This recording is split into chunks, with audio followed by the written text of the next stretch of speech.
बौद्ध धर्म जिसकी स्थापना गौतम बुद्ध ने की थी। 6वीं शताब्दी में धार्मिक क्रांति और सुधारवादी विचारों के साथ इस धर्म का जन्म हुआ।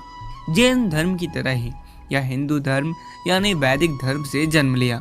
महावीर की भांति बुद्ध ने भी अपने जीवन काल में ही अपने शिष्यों की बड़ी संख्या बना ली। यह जैन धर्म से अधिक प्रभावशाली ढंग से लंबे समय तक भारतीय इतिहास को प्रभावित करता रहा। तो आइए विस्तार से जानते हैं बौद्ध धर्म के बारे में, गौतम बुद्ध के जीवन और उनकी शिक्षाओं के बारे में।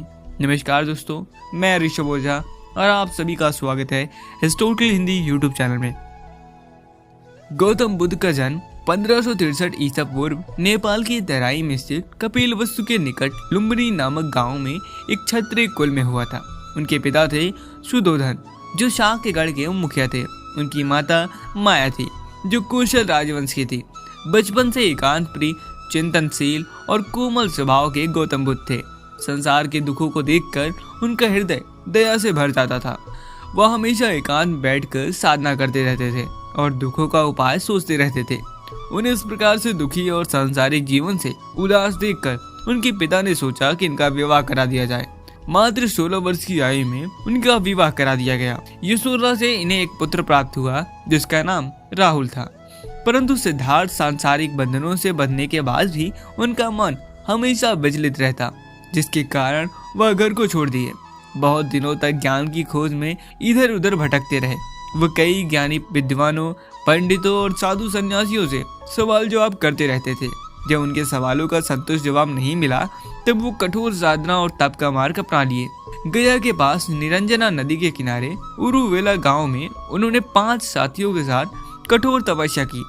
एक दिन जब निरंजना नदी के किनारे पीपल के वृक्ष के नीचे ध्यान में मग्न हो गए थे, उस रात को ज्ञान की प्रकाश का उन्हें अनुभव हुआ और सिद्धार्थ से अब वो लोगों के बीच बोध कहलाए।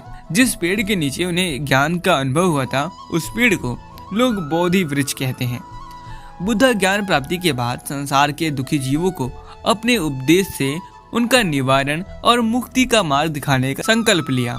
वे अपने धर्म का प्रचार करने सारनाथ पहुंचे, जहां उन्होंने अपने 5 साथियों को धर्म का उपदेश दिया। उसके बाद वह काशी चले गए। उनके शिष्य ही बौद्ध कहलाए। उन्होंने अपने शिष्यों का एक संगठन बनाया और उन्हें उपदेश देते हुए कहा, तुम सब मनुष्यों के कल्याण के लिए जाओ, घूम घूम कर देखो, जो भी दुखी जीव होगा उसे अपने विचारों से उसके दुखों का निवारण करो।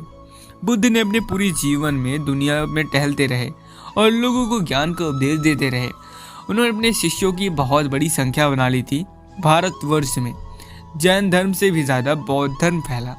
इन्होंने महावीर से भी ज्यादा अपने शिष्यों को और लोगों को उपदेश दिया।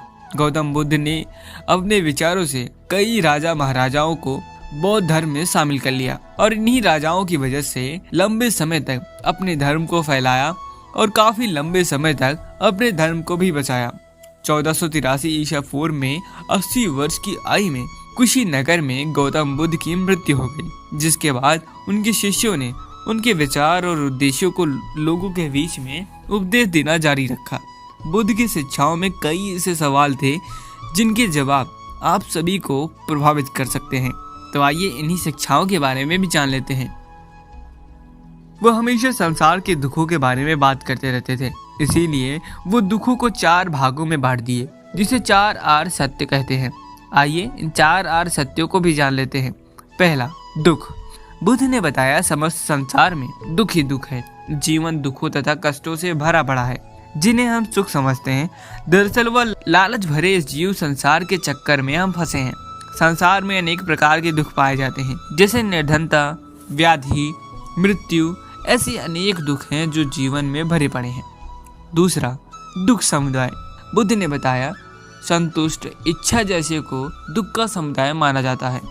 दुख समुदाय का अर्थ है दुखों का कारण। संसार के जीव की इच्छा रहती है कि वो कहीं उसके जीवन के आनंद भरे पल समाप्त न हो जाएं।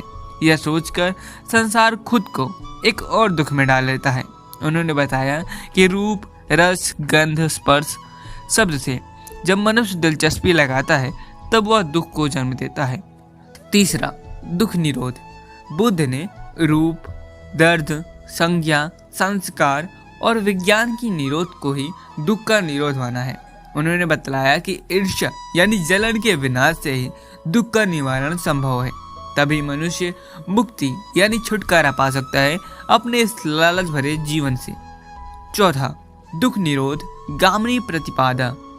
बुद्ध ने बतलाया कि यज्ञ, बलि, देवताओं की पूजा प्रार्थना, तपस्या से निवारण की प्राप्ति नहीं हो सकती।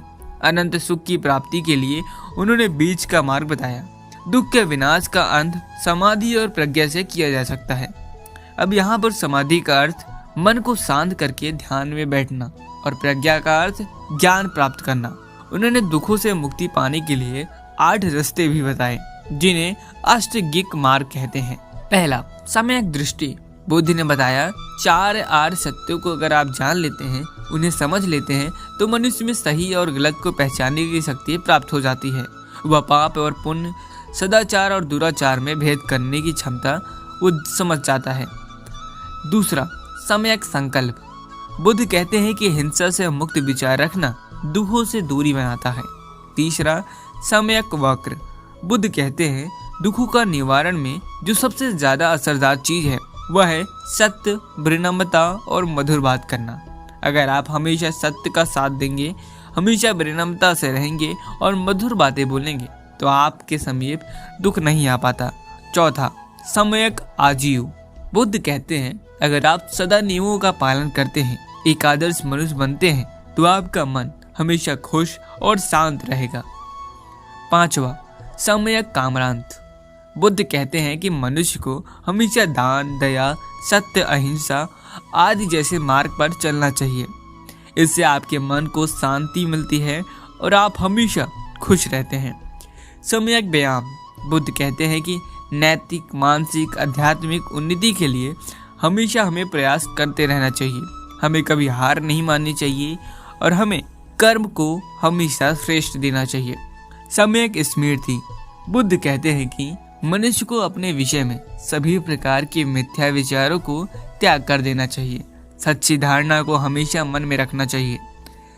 आठवां, सम्यक समाधि। बुद्ध कहते हैं कि मनुष्य को हमेशा मन और चित्त की एकाग्रता को बनाए रखना चाहिए और हमेशा अपने मन को शांत रखना चाहिए। गौतम बुद्ध ने अहिंसा, सदाचार और त्याग पर सबसे ज्यादा बल दिया है। प्रेम, सत्य, उदारता, माता पिता और गुरुजनों के प्रति श्रद्धा, करुणा और दान उनके उपदेशों में विशिष्ट स्थान रखते थे। मन को शुद्ध रखना सबसे पहला कदम होना चाहिए। वे हमेशा बातें करते रहते थे मानव जात की समानता के बारे में। उनका मानना था कि मनुष्य मनुष्य में ही भेदभाव करता है, जो कि ये जीवन का आधार नहीं है। जीवन का आधार ज्ञान तथा करुणा के शिला पर रखना चाहिए। चलिए, आज की वीडियो में हमने आपको बताया बौद्ध धर्म के गौतम बुद्ध के जीवन के बारे में, उनकी शिक्षाओं के बारे में। आई होप आपको यह वीडियो पसंद आई होगी। वीडियो को लाइक करें, शेयर कीजिए अपने दोस्तों के साथ। अगर आप नए हैं तो चैनल को सब्सक्राइब कर लीजिए। धन्यवाद।